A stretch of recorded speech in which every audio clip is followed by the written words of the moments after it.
पर जाऊँ। कहते हैं कि कोई कोई किताबों में स्पिरिचुअल पावर होती है, जैसे कि हैरी पॉटर में दिखाया गया कि किताब में एक स्पेल होती है और उस स्पेल के इफेक्ट्स आप में आ जाते हैं। पर 400 पॉडकास्ट किए, अब पहली बार कोई ऐसा मिल रहा है जो कथा के बारे में बता रहा है।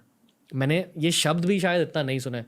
मेरे अकॉर्डिंग कथा मतलब स्टोरीज है, पर क्या होते हैं, मतलब ये कुछ स्पिरिचुअल नॉलेज होती है इनमें? से आपने श्रीमद् भागवत पढ़ी है?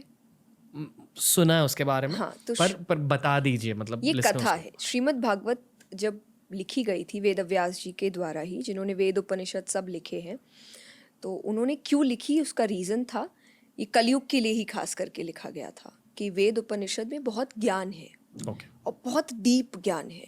उसको समझना बहुत इम्पॉसिबल जैसा है कि आपका माइंडसेट उस लेवल पे जाना चाहिए, तब जाके आप उसका अर्थ समझेंगे, वरना आप उसको ये बोल सकते हैं इलॉजिकल बात है या आज के टाइम पे ये सब होता नहीं, ऐसी चीज़ें हैं। तो वो क्योंकि एक संत थे तो उन्होंने एक वो रोज़ बैठते थे चिंतन करने के लिए, सोचने के लिए क्या नया करना चाहिए। एंड वो सोच रहे थे कि मुझे ऐसा क्यों लग रहा है कि ये सब लिखने के बाद भी कलयुग के जो लोग होंगे उनका कुछ नहीं होने वाला। तो वो सोचते सोचते उनको ऐसा लगा कि इतना करने के बाद भी लोगों का कल्याण नहीं होगा या उनका अच्छा नहीं होगा, तो वो रोने लग जाते हैं। एंड कृष्णा सेंस नारद जी, नारद जी कि क्या हुआ है, जाके पूछो उनसे। तो उन्होंने पूछा तो उन्होंने बोला ऐसी ऐसी बात है। तो उन्होंने कहा कलयुग में ज्ञान सुनने वाले ज़्यादा नहीं होंगे। रीज़न ये थोड़ा फनी भी हो सकता है कि सब बहुत ज्ञानी अपने आप में, कि सबके अंदर आप नॉर्मली अब किसी से कॉन्वर्सेशन करिए, आप उनको एक अच्छी बात बताएंगे, वो और 4 बताएंगे। उनका ध्यान ये नहीं कि आपकी अच्छी बात को वो थोड़ा सा ऑब्जर्व कर ले या सुने, अपने अंदर ले, नहीं, वो तुरंत आपको बताएंगे मुझे भी ये पता है, मुझे भी ये पता है, मुझे भी ये पता है। तो नारद जी ने कहा ज्ञान सुनने वाले ज़्यादा नहीं होंगे। तो फिर बोले मैं क्या लिखूं? तो बोले तुम भक्ति रस लिखो। तो श्रीमद् भागवत में भगवान के 24 अवतार्स हुए हैं कृष्ण जी के, वो 24 अवतारों के बारे में लिखा है। तो कथा इसीलिए क्योंकि एक कहानी की तरह बताया गया है, पूरी एक A to Z लीलाएं कि उन्होंने कब क्या किया, कैसे किया। तो आपको सुनने में अच्छा, स्टोरी सबको अच्छी लगती है ना, तो श्रीमद् भागवत स्टोरी से चल के सीख देती है। तो इसीलिए श्रीमद् भागवत एक कथा है, प्रॉपर कथा है कि आपको वहाँ पे पहले भगवान की स्टोरीज बताई जाती है, फिर एंड में कि इस कहानी का मतलब ये है, आज के टाइम पे ये मतलब का आप ये हो सकते हैं, मैं ये हो सकता हूँ और हमको ये काम करना है, तो मॉरल निकल आता है। पर पहले कथा यानी स्टोरी होती है बट उनमें कौन सी चीज़ आपको रुला देती है? श्रीमद् भागवत में। हाँ में हाँ। तो ये प्रसंग, ये टॉपिक आता है 6th डे श्रीमद् भागवत, क्योंकि पारायण के हिसाब से होती है 7 days और 1 month।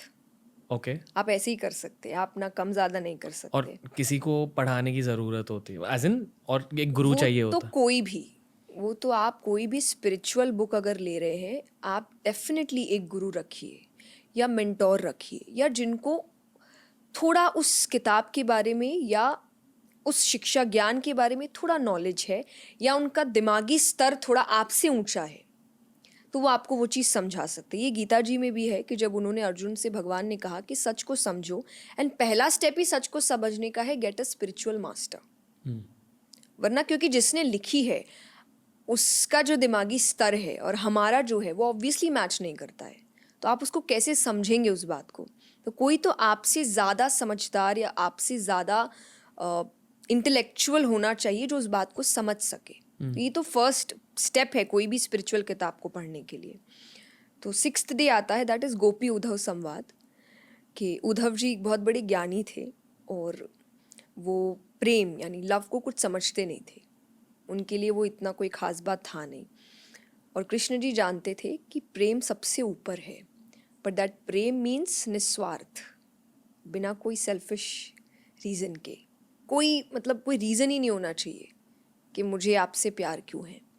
तो उसको निस्वार्थ प्रेम कहते हैं, जो स्पेशली भगवान और भक्त के बीच होता है, या स्पेशली भगवान आपसे करते हैं, क्योंकि उनको कोई स्वार्थ है नहीं आपसे, आप उनका कुछ भला कर नहीं सकते। क्योंकि बहुत सारे लोग गर्लफ्रेंड बॉयफ्रेंड वाले प्रेम के बारे हाँ, में तो मैं सोच रहे इसके लिए भी हमेशा कहती हूँ, जब मैं टॉपिक कथा में कहती हूँ कि प्रेम, और फिर लोग थोड़े से खुश हो जाते हैं, मीन्स लाइक आपका और मेरा नहीं, या आपका और किसी का नहीं, कि जो आज कल से कल किसी और से, परसों किसी और से।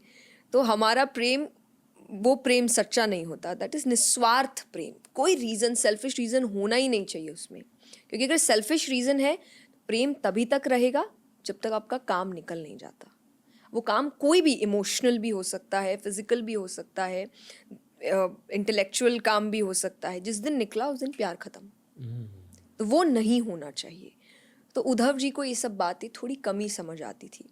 तो उन्होंने गोपियों के पास उनको भेजा था, जो कहते हैं कि सबसे ज़्यादा अगर प्रेम को किसी ने समझाए तो गोपियों ने समझाए, जो कृष्ण जी के साथ गोपियाँ रहती थी. तो उन्होंने उनके पास भेजा था. तो वो एक बहुत सुंदर प्रसंग है.